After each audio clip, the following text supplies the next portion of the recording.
Your phone buzzes. You glance down. Wait, what? Canada just dropped visa requirements? For 10 Asian countries? You blink. Did you seriously read that right?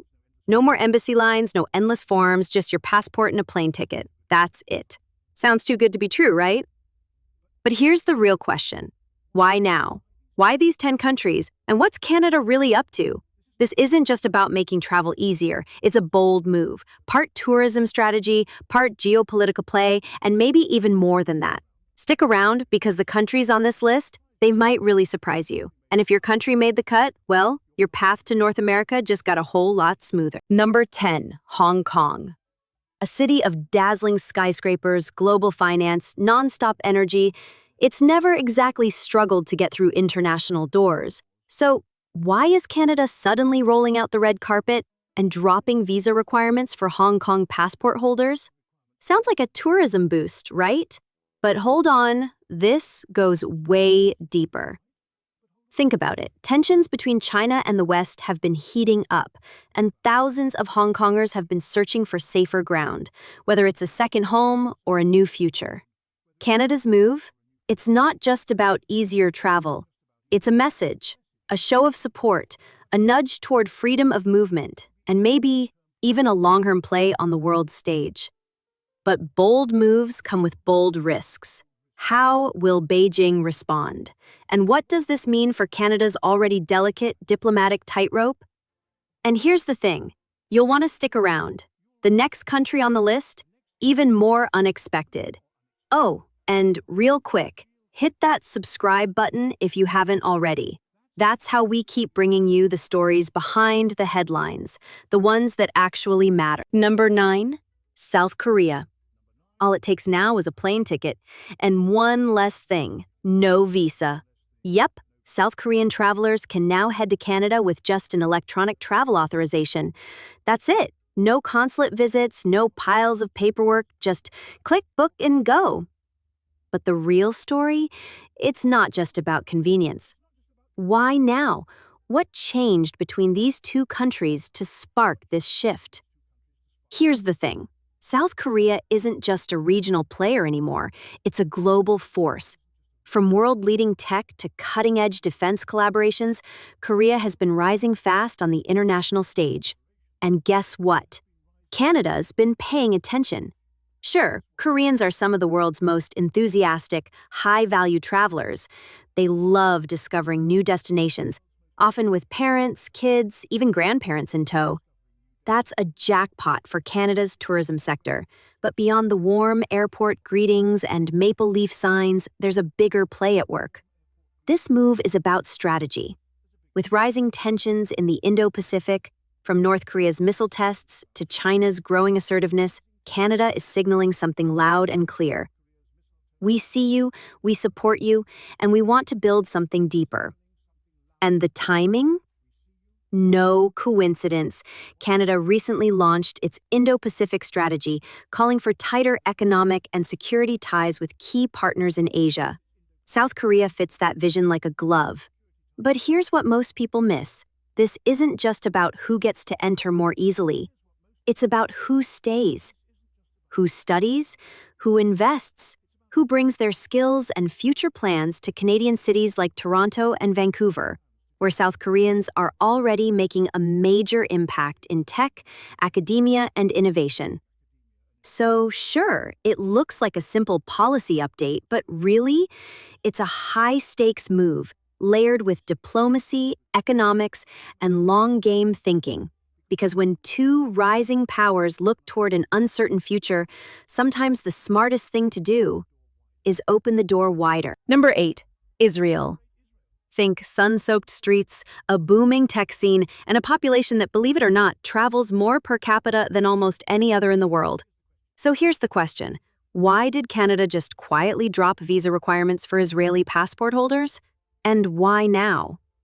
At first glance, this might look like a tourism tweak, but trust us, this runs deeper, much deeper. Canada and Israel have shared strong diplomatic ties for years, from joint innovation projects to intelligence collaboration. And yet for decades, Israeli citizens still had to jump through hoops to visit Canada. That just changed. Now, if you hold a national Israeli passport, all you need is a quick electronic travel authorization. No embassy visits, no paperwork maze. But what actually triggered this shift? Part of it is economics. Israeli travelers tend to spend big, and business ties between the two countries are thriving, from Tel Aviv startups to joint research hubs in Toronto and Montreal. There's momentum, money, and mutual benefit. But the geopolitical angle is just as important. The Middle East is more volatile than ever, and Israel's web of alliances is constantly shifting. Canada's move? It quietly reinforces its role as a stable, trusted partner in a region full of uncertainty. And there's another layer most people miss. It brings Canada into closer alignment with its Five Eyes allies, especially the US, which recently granted Israel visa-free entry as well. Now here's a key detail. This isn't a blanket waiver. The exemption only applies to Israeli citizens who hold a national passport. It doesn't extend to residents of the West Bank or Gaza. So yes, the policy is streamlined, but it's also deliberate and precise. At the end of the day, this isn't just a change in border rules, it's a calculated signal, a strategic handshake. One more move on the global chessboard that shows how Canada is playing a thoughtful, quiet game of diplomacy, one visa waiver at a time. Number 7. Singapore. It's a city-state, smaller than most Canadian provinces, but don't let its size fool you. Singapore punches way above its weight, holding more global influence than entire regions. So here's the big question.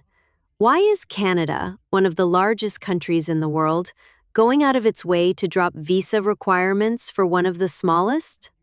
Simple answer? Power. But not the kind you measure in square kilometers or population size. This is about wealth, stability, and strategic value. Singapore is one of the busiest travel hubs on Earth. Its citizens are incredibly mobile, often affluent, and they don't just travel for fun. They travel to invest, to build, to connect, and when they come prepared. So for Canada, this move isn't just about boosting tourism, it's about opening the door to one of the most globally connected societies in existence. But this shift didn't come out of nowhere. Behind closed doors, Canada has been steadily strengthening its Indo-Pacific ties, and Singapore, it's the crown jewel. From finance and clean energy to cybersecurity and global logistics, Singapore has its hands in everything. And Canada sees that. In a region where global powers are constantly jockeying for influence, this visa waiver is a quiet, calculated message. We trust you. Let's build something bigger. Now, Singaporean passport holders can travel to Canada with just an electronic authorization. No long waits, no interviews. Whether it's for an investment summit in Vancouver or skiing in Banff, the path is now clearer than ever. But make no mistake, this isn't just a friendly gesture. It's a strategic move in a broader plan to stay competitive, relevant, and connected in a shifting global order. Number 6. Taiwan. Taiwan. A high-tech powerhouse, a vibrant democracy, and one of the busiest ports in the world, but also one of the most geopolitically sensitive places on the planet. So here's what makes this next move so significant. Canada just waived visa requirements for certain Taiwanese travelers, but only under very specific conditions. To qualify, visitors must hold an ordinary passport that includes a personal identification number. And that detail? It's not random. This isn't just about making travel easier. It's about walking one of the thinnest diplomatic tightropes in the world. You see, Taiwan's political status is complicated. Beijing considers it a breakaway province, and most countries, including Canada, avoid directly challenging that narrative. But by selectively waiving visa requirements, Canada is threading the needle, welcoming Taiwanese people while tiptoeing around diplomatic landmines. And there's more than politics at play. Taiwanese travelers are high-value visitors. Their ties with Canada in tech, education, and business are growing fast. This move opens doors for students, entrepreneurs, and families, while quietly strengthening people-to-people connections. But here's what most people overlook. Not all Taiwanese travel documents are accepted. This policy deliberately excludes certain types of documents, reinforcing Canada's careful stance. So while this visa waiver might look like a simple travel perk, It's anything but. It's a subtle, strategic message, a way for Canada to support economic exchange, respect cultural ties, and stand with Taiwan's people, without lighting a fuse. In global diplomacy, some of the most powerful moves are the quietest. And this is one of them. Number 5. Brunei, Jerusalem. A tiny nation tucked on the island of Borneo, wealthy, quiet, and often overlooked. But now it is suddenly at the center of Canada's latest travel shakeup. Ask yourself this: why would Canada open its doors visa-free to a country with fewer than 500,000 people? What does Brunei bring to the table that made it jump? The line here is the thing. Brunei is no ordinary microstate with massive energy reserves and deep-pocketed outbound tourism. Its citizens are some of the highest spenders per trip in Southeast Asia. Canada sees that, and it wants in. But that is not the whole story. This move is also about forging new allies in a region where China casts a long shadow. Brunei might seem small on the map, but in the global game of travel, diplomacy, and influence, it is now playing a much bigger role. And this visa change, that was the opening move. Number 4. Japan trains that run to the second, a culture built on precision, discipline, and global respect. Japan is a world power economically and culturally. So here is the twist. Why did it take until recently for Canada to fully open its doors to Japanese tourists visa-free? What changed, and why is Canada making that shift? Now, the truth is not as simple as friendship between nations. This move, welcoming Japanese citizens with just an electronic travel authorization, is not just about convenience. It is about global influence, mutual trust, and long-term economic bets. Let us break it down. Japanese travelers are among the most sought after in the world.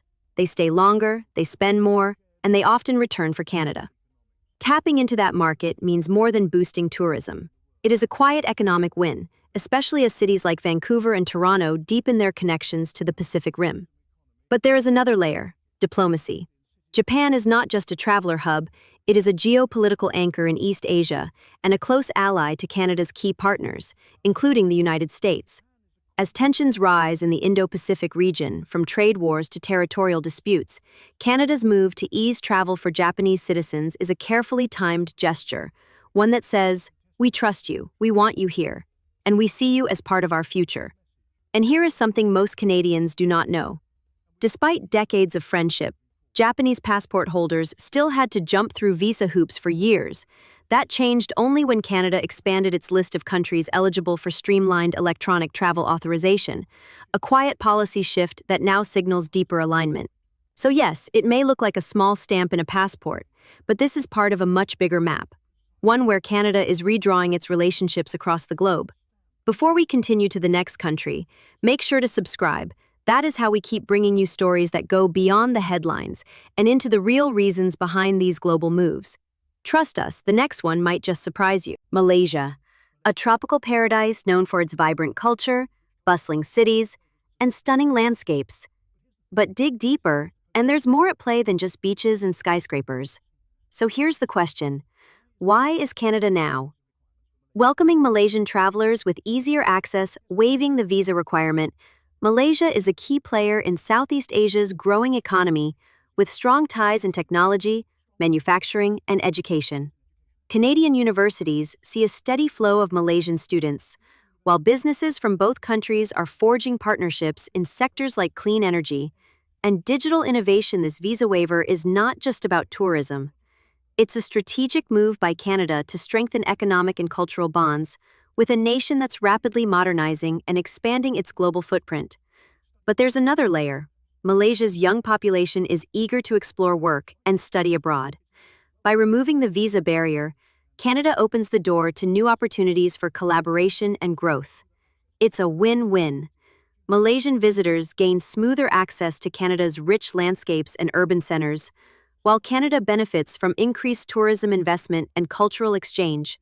So what seems like a simple travel update is really part of a bigger plan, one that highlights Canada's intent to deepen relationships in a key region of the world. United Arab Emirates, a dazzling skyline piercing the desert sky, luxury cars cruising neon-lit streets, and a nation that transformed from oil sands to global hub in just decades. Sound like a scene from a blockbuster? It's reality. In the United Arab Emirates, But here's a question. Why did Canada recently decide to waive visa requirements for MRI citizens? And what does that say about the changing face of global travel and diplomacy? For years, travelers from the UAE needed to jump through visa hoops to visit Canada. Now, with just an electronic travel authorization, they can enter more freely. But this is not just about easier vacations or business trips. This move signals a deeper, evolving partnership. The UAE has rapidly diversified beyond oil, investing heavily in technology, tourism, and renewable energy. Canadian cities from Toronto to Calgary are feeling the ripple effects with growing trade and investment ties. Emirati tourists and business people are high spenders, and Canada wants a bigger share of that market. But the relationship runs even deeper. The UAE is a critical strategic partner in the Middle East, and Canada's move reflects a calculated effort to strengthen diplomatic and economic ties in a region that's always shifting. And here's something many might overlook. This visa waiver is also a message to global competitors. It's a way for Canada to say, "We see you. We want to build bridges." So while it might look like a simple stamp in a passport, this change is layered with ambition and foresight. Before we reveal the next country on the list, make sure to subscribe. That's how we keep delivering the stories behind the headlines. Because what's next will truly surprise you. Number 1, Thailand. A land known for its bustling markets, rich history, and breathtaking beaches. But what happens when travel barriers fall? Here's the real question. Why is Canada now allowing Thai nationals to enter without a visa? And what does that mean for both countries? Thailand is one of Southeast Asia's fastest-growing economies, with a young, dynamic population eager to explore the world. For Canadians, it's a gateway to vibrant culture and new business opportunities, from tourism to technology and trade. By waiving visa requirements, Canada is not only encouraging tourism, but signaling a desire to strengthen economic and cultural ties with Thailand. Thai students seeking education in Canada, business travelers forging new partnerships, and tourists eager to explore Canadian landscapes now face fewer hurdles.